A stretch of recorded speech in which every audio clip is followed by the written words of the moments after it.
Hey there! Welcome to Dirt Road Believer. I'm Tina. Thanks for joining me for today's devotional.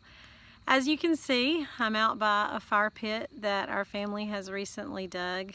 We're in a place of new beginnings. We're not doing a lot of the things that we used to do. We've had to cancel vacation, and we're not doing jump parks and movies and things that we used to enjoy. So we're doing new stuff. We're enjoying fires in the evening. The kids are camping in a tent in the front yard. So remember when I told you about the Zerubbabel and when he said, "Don't despise the day of small beginnings"? Well, this is a small beginning for us, and I know a lot of you are experiencing new beginnings with your finances. The rest of that verse says, "Don't despise the day of small beginning. Do the work." And I know for a lot of us, there's a lot of work to be done right now, especially with our finances, because it's kind of like starting over. So I want to go back to the story that we started the other day in 2 Kings verse 4 about the widow's oil. Remember, she had come to the end of her rope. Her husband had died, and it was when she was just in the most desperate situation. Her sons were about to be taken as slaves for her dead husband's creditors, and that's when she went to the prophet Elisha and said, what am I going to do? What am I going to do? So he gave her the advice to go around to the neighbors and ask for jars, and asked her what she had in her home, and she said she had just a little bit of oil. So, pride definitely slowed her down from reaching out for help, but when he told her that, she did not hesitate. It probably wasn't her first choice to go around and ask the neighbors for help, but she was obedient in that.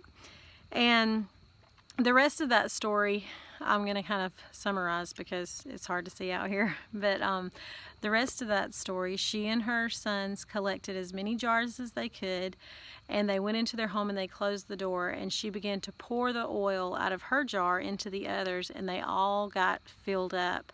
And until they were all brimming. And so then she went back to Elisha and she asked, okay, what do I do with all the oil? And he gave her 2 pieces of advice. And you have to remember, when she was consulting Elisha consulted God. So it's really like she was seeking the Lord on this. What do I do now with the resources that I have? And he said, pay off your debt and live on the rest. And wow, you hear those dogs? They are not happy about something. So the widow started with what little bit she had.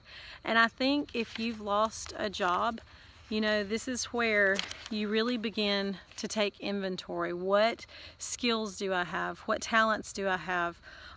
What service can I provide for people so that it can multiply like the widow's oil and make money for my family? I recently heard, I'm going to switch hands here.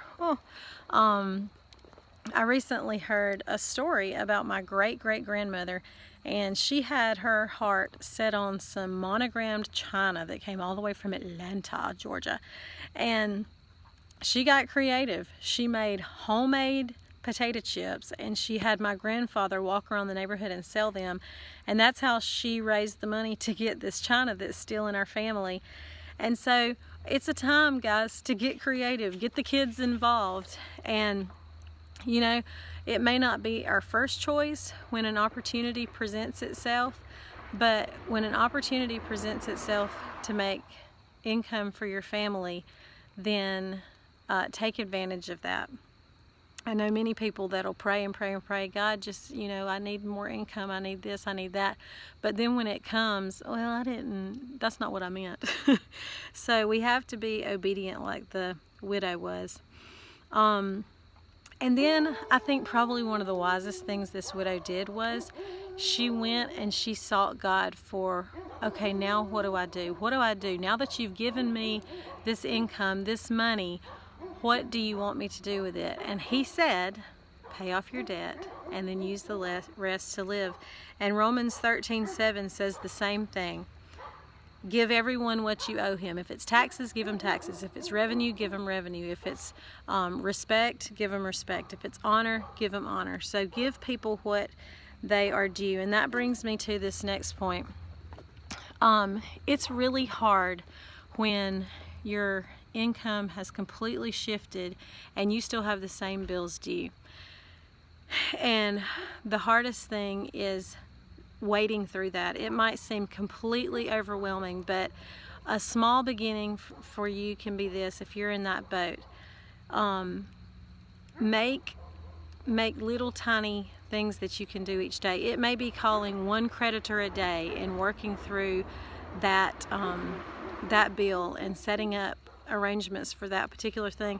I remember when my child was a toddler, this is Mac I'm talking about, he was a toddler, and I was tucking him in his bed at night, and I was fluffing up his little pet pillow that he slept on, and he turned it over and laid back down, and I looked at him and he goes, "I sweep on this side, I wipe my boogers on that side."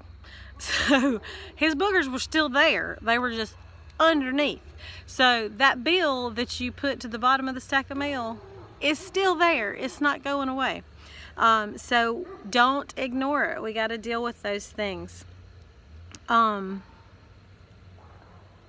if you feel like you're in a place where you're completely starting over, seek God in that. Be obedient in what He gives you. And I just want to leave you with 3 tips today. Luke 14:28 says, "What man builds a tower and does not, think about how much it's going to cost him?" Budget. Think about the cost of things before you jump into things. If you are one of those people that have a very difficult time controlling yourself when you get in the store and you tend to buy more than you should, shop online. Have a list and go by it. Be accountable to a friend or a family member. And then this last tip is something that I do. I have a column in my checking account, and it's just called RUS, Round Up Save. So it makes it easier when I'm balancing, because I have even numbers in my subtraction column, like my expenses. So let's say something's $6.70. I just put 7 in the column that I'm deducting, and then in my RUS column I put 30 cents. You would be amazed at how quickly my Round Up Save column adds up. So it's probably between $40 and $50 a month that I'm putting over into savings. Sometimes if it's an even amount, if I have a $10 charge, then I might add $2 or $3 to it, just to kind of beef up that column. But that's something simple you can do, and it really does add up. I mean, that's thousands of dollars within a few years. So those are my tips for today. I hope you liked today's devotional. I hope you found it practical, and the Bible is filled with wonderful practical advice for our lives today. If you enjoyed this, please share it, and please subscribe to Dirt Road Believer. Thanks a lot, and have a great weekend.